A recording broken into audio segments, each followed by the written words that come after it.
Hi, everybody, and have you gotten enough information today, or do you want more? So we're going to give you a little bit more. Basically, one of the key components of your surrogacy journey will be your contract with your gestational surrogate. And that will outline and specify what the compensation to the surrogate will be. So that's where you'll pay attention. But at a certain point, your professional agency or lawyer will be telling you what the surrogate is asking for in terms of compensation.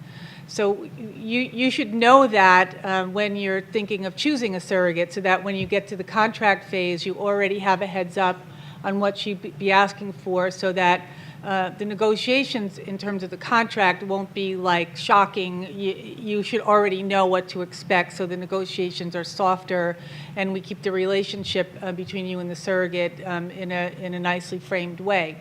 But there can be some negotiations, and you shouldn't be afraid to ask for different changes in the contract. Basically, the contract will cover different components of the surrogacy compensation, and there are a couple of components. The first is the base compensation of the component. And by the way, there are standards. So we can talk about a range of surrogacy compensation that we can expect to see. So it shouldn't be exorbitantly high, and it shouldn't be too low. It should be fair and reasonable under the standards that we generally see in the surrogacy world now. And everything's on the internet, and there are lots of chat rooms and forums where gestational surrogates go to meet each other and get support and find out, what is fair compensation. So again, there's a reasonable range. So we talk about base compensation, and this is changing a little bit. I'm hearing different things in different areas of the country, and that is getting more competitive, and surrogate compensation is going up. I'm still seeing first-time surrogates asking for something like either $25,000, $28,000, or $30,000. Occasionally, we get a first-time surrogate asking for base compensation of $35,000. If they're asking for more than that, we usually counsel them and say, that's high. We don't think we can match you, with the parents who are looking at certain budgets. So your agency should be guiding you and guiding the surrogate in terms of what's reasonable. So an experienced surrogate now will ask for additional compensation, most likely. So their base compensation could be something more like $35,000 or even $40,000. That's what we see. And sometimes $45,000. So again, there's the first-time surrogate and experienced surrogate. Sometimes people think they want an experienced surrogate because she's already had a track record of giving up a baby. We've had very good experience with first-time surrogates and experienced surrogates. So in my view, it's not a problem whether you have a first-time surrogate or experienced. Then in the contract, so the base compensation usually gets paid over equal monthly installments. So you'll see a first major payment when there's a confirmation of pregnancy, and then a payment every month thereafter. There are other things that go into the surrogacy contract. So we talk about insurance. Sometimes if the surrogate has maternity insurance, she may ask for a bit of a higher base compensation because you're not paying for medical insurance. Sometimes no. Sometimes the first-time surrogate will still be at $25,000 or $30,000, and you don't have to pay for insurance. So these are things that just tend to fluctuate from case to case, and you just have to pay attention to, when you're presented with a surrogate candidate, what is she asking for and why, and will it fit within your budget.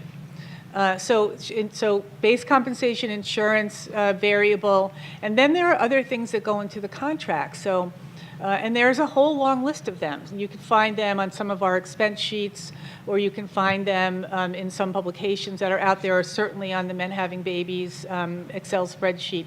They include, and I'm not going to have an exhaustive list, but I'll give you some examples. Victoria, we're not going to get into expenses yet, but just more about the compensation packages. So Diane's going to speak about the expense parts, but maybe more about what other benefits do they get, spot treatment or fee for Yeah, that's what direct fees. Okay. that's what I was going to talk about, like maternity clothing. Yeah. Yeah. So different expenses that will go into your contract, that will be itemized list of expenses. So an allowance for maternity clothing could be something like $750. A fee for an invasive medical procedure. So when they actually go for the embryo transfer, you may pay them an additional $750 or $1,000.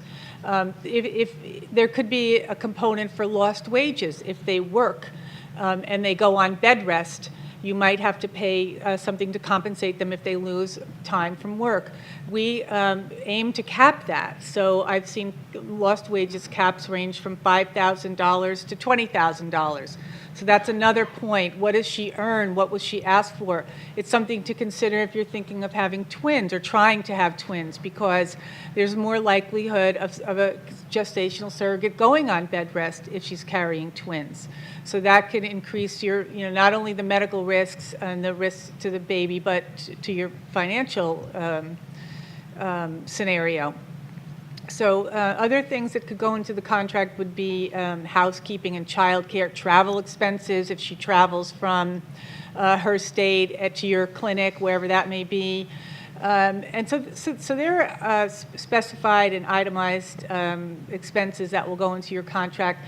They should be clear. They should be expenses that you can add up and know what your total exposure is. At least that would be, I think, our goal for you would be to have caps on things like if there's childcare or lost wages, there would be a cap. It should be a reasonable cap that will cover her, but it should be something that you know where you stand if you had to pay it. There could be a component for life, and there would probably be a component for life insurance, but we can get term life insurance for very reasonable cost, but that would probably be in your contract. So all of these things are going to be things that you'll have to reckon with, and you need to pay attention to your lawyer on the contract and also what the contract says. Ask questions, and again, feel free to ask for negotiating as long as it's reasonable.